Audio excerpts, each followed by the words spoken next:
भगवान श्री कृष्ण और सुदामा जी बचपन से ही बड़े पक्के मित्र रहे हैं और मित्रता भी ऐसी कि एक दूसरे के लिए कुछ भी कुर्बान करने से पहले एक पल का भी विचार नहीं करते थे। एक बार की बात है, एक चोर ब्राह्मण के घर से चने की पोटली चुरा लाया, लेकिन कुछ लोग उसके पीछे पड़ गए और वह सांदीपनी गुरु के आश्रम से गुजरा और वहीं भागते भागते उसके हाथ से चने की पोटली गुरु माता की रसोई के बगल में गिर गई और वो चोर भाग गया। जब वो चोर किसी भी प्रकार ब्राह्मणी के हाथ में नहीं आया तो उसने श्राप देते हुए कहा, जो भी इस चने को खाएगा वह भयंकर गरीबी का शिकार हो जाएगा। गुरु माता ने श्री कृष्ण और सुदामा को जंगल से लकड़ी लाने के लिए कहा और अनजाने में चोरी की हुई चने की पोटली सुदामा को पकड़ाते हुए कहा, जब भी भूख लगे तो तुम दोनों ये खा लेना। अब दोनों मिलकर जंगल में लकड़ी लेने के लिए गए। तभी वहाँ जोरों की बारिश होने लगी और दोनों बारिश से बचने के लिए पास के दो अलग अलग पेड़ों के नीचे रुक गए। ब्रह्मज्ञानी महात्मा सुदामा जी को ये पहले से पता था कि इस पोटली को जो भी खाएगा वो गरीब हो जाएगा, लेकिन गुरु माता के दी हुई पोटली को श्रद्धावश फेंक भी नहीं सकता था। तो मन ही मन उसने विचार किया, क्यों ना मैं ये सारा अकेले ही खा लूं। मैं गरीब हूं तो हूं, लेकिन मेरा मित्र गरीब नहीं होना चाहिए। और उन्होंने पूरी पोटली अकेले ही खा ली। इसी शराब के फलीभूत होने पर सुदामा जी बहुत गरीब हो गए। वयस्क होने पर दोनों की शादी होगी। सुदामा अपनी पत्नी के साथ एक झोपड़ी में रहने लगे और भगवान कृष्ण द्वारका के महल में अपनी पत्नियों के साथ रहने लगे। सुदामा जी की स्थिति अब अत्यंत ही दयनीय हो चुकी थी। उन्हें हमेशा कई दिनों तक भूखा रहना पड़ता था, जिसके कारण वे और उनका परिवार बहुत ज़्यादा दुर्बल हो चुका था। सुदामा जी हमेशा अपनी पत्नी को बताते थे कि श्री कृष्ण उनके बचपन के मित्र हैं और इसी बात को लेकर उनकी पत्नी उनसे हमेशा कहती थी कि यदि भगवान कृष्ण आपके मित्र हैं, आप जाके उनसे कुछ मांगते क्यों नहीं, जिससे आपका भी कुछ भला हो जाए। लेकिन सुदामा जी अपने मित्र से कुछ भी मांगने के लिए कभी भी तैयार नहीं हुए।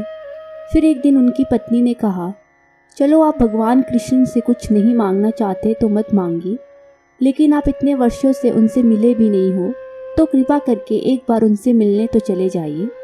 वो तो द्वारिकाधीश है, उन्हें आने जाने का कहीं समय नहीं मिलता, लेकिन आप तो उनसे मिल सकते हो।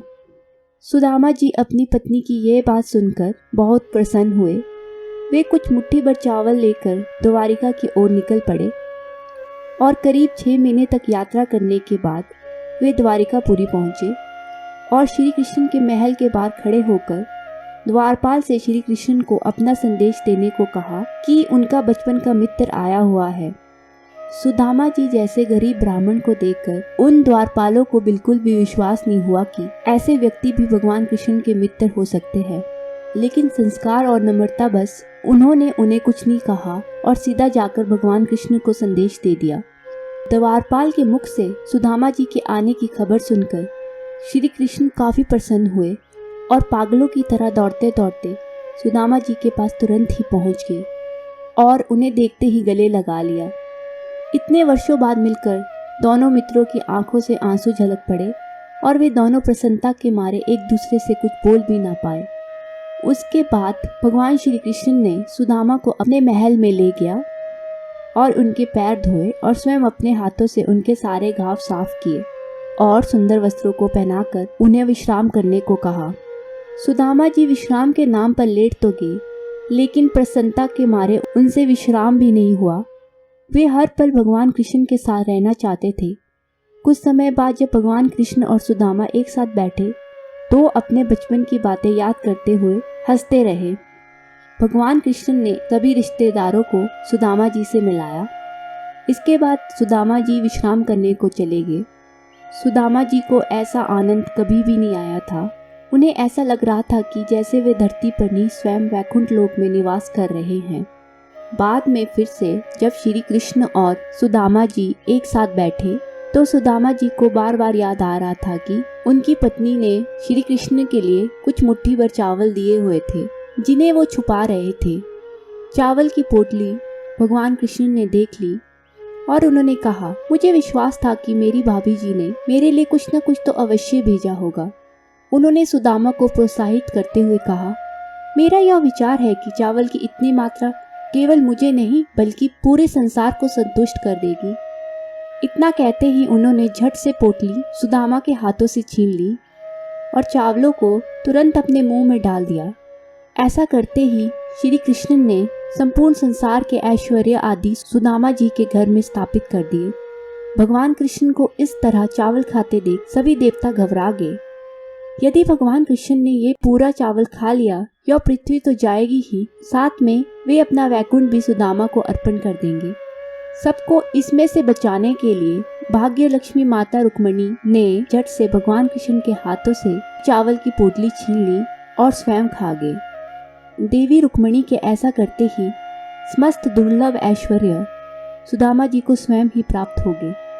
कुछ समय के बाद सुदामा जी अपने घर वापस लौटने की तैयारी करने लगे और वे अपने मित्र श्री कृष्ण से विदा लेकर चल पड़े, पर भगवान कृष्ण ने उन्हें विदाई के समय कुछ भी नहीं दिया।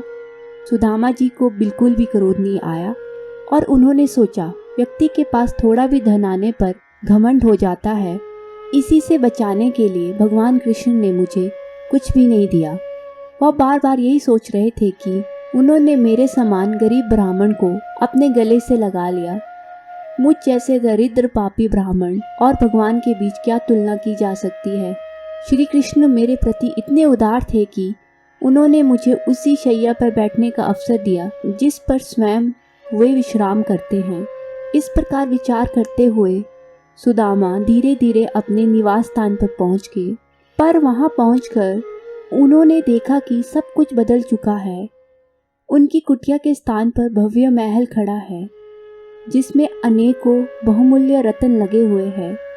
ये देखकर सुदामा को कुछ भी समझ नहीं आया और उन्होंने आसपास के लोगों से पूछना शुरू किया कि यहाँ पे मेरी कुटिया हुआ करती थी, वे अब कहाँ हैं। महल के सेवकों को कुछ भी नहीं पता था कि ये व्यक्ति कौन है और कहाँ से आया है, इसीलिए उन्होंने ये खबर तुरंत ही सुदामा जी की पत्नी को दे दी जो उस महल की मालकिन थी। सेवकों ने कहा, महारानी, यहाँ कोई एक दरिद्र ब्राह्मण आया है और कह रहा है कि यहाँ पर मेरी कुटिया हुआ करती थी। ये सब सुनकर सुदामा की पत्नी अत्यंत खुश हो गई और कहा, वे कोई नहीं बल्कि तुम्हारे महाराज ही है और तुम सब जल्दी जाओ और उनके स्वागत की तैयारियां करो। उसके बाद वे अपने हाथों में आरती की थाली लेकर सुदामा जी के सामने गई।